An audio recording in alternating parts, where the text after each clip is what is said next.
Hello! Reste 2 minutes. Et tu ne regarderas plus jamais une simple vitre comme avant. Parce que derrière chaque objet banal se cache une histoire extraordinaire. Bienvenue dans Comment c'est fait. Là où l'ordinaire devient fascinant. Et où chaque minute te rend moins ignorant.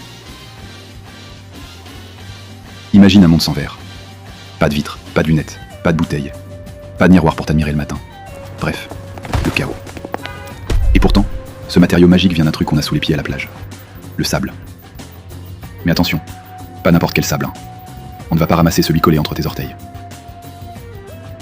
Pour fabriquer du verre, on commence avec du sable très pur, bourré de silice. Mais ce sable tout seul, c'est un peu comme un bon plat sans cuisson. Ça ne donne rien.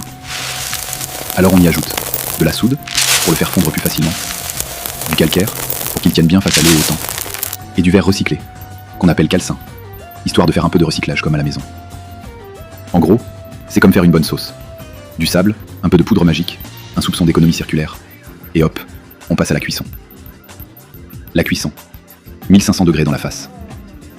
Direction un four géant, qui chauffe à plus de 1500 degrés C. De quoi griller un steak. Et ton futur carreau. Là-dedans, tout fond, tout bouillonne, et devient une pâte brillante et visqueuse. Un peu comme du miel en colère, version volcanique. Le formage. Donner une forme magma transparent. Maintenant, cette pâte de verre est prête à prendre forme. Bouteille, vitre, ampoule, verre à boire. Le soufflage. Pour les bouteilles, on souffle du verre dans un moule.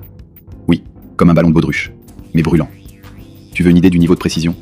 Une bouteille mal soufflée, c'est comme un pantalon trop petit. Ça fuit de partout. Le flottage. Pour les vitres, le verre en fusion est versé sur un bain d'étain liquide. Et là, magie. Il flotte et s'étale tout seul, parfaitement plat. C'est comme beurrer une tartine. Sauf que ta tartine est en métal, et ton beurre est en fusion. Le moulage. Pour les verres, assiettes ou blocs spéciaux, on verse le verre dans un moule, et on le presse. Exactement comme on ferait pour des gaufres, mais à 1000 degrés, et sans sirop d'érable. Et attention, si on laisse le verre refroidir trop vite, il peut exploser, comme une humeur mal gérée. Il faut donc le mettre dans un four de recuisson pour qu'il se détende. Oui, même le verre a besoin de respirer. Un refroidissement lent et paisible, comme une sieste après un bon repas. Une fois refroidi, le verre est taillé, poli, parfois teinté ou trempé. Le pare-brise de ta voiture, par exemple, est un super-héros en verre. 2 couches de verre avec un film plastique au milieu. Résultat, il se brise, mais reste en place.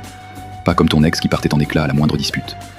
Le verre, c'est un élève modèle, 100% recyclable, à l'infini. Pas besoin de rattrapage, pas de perte de qualité.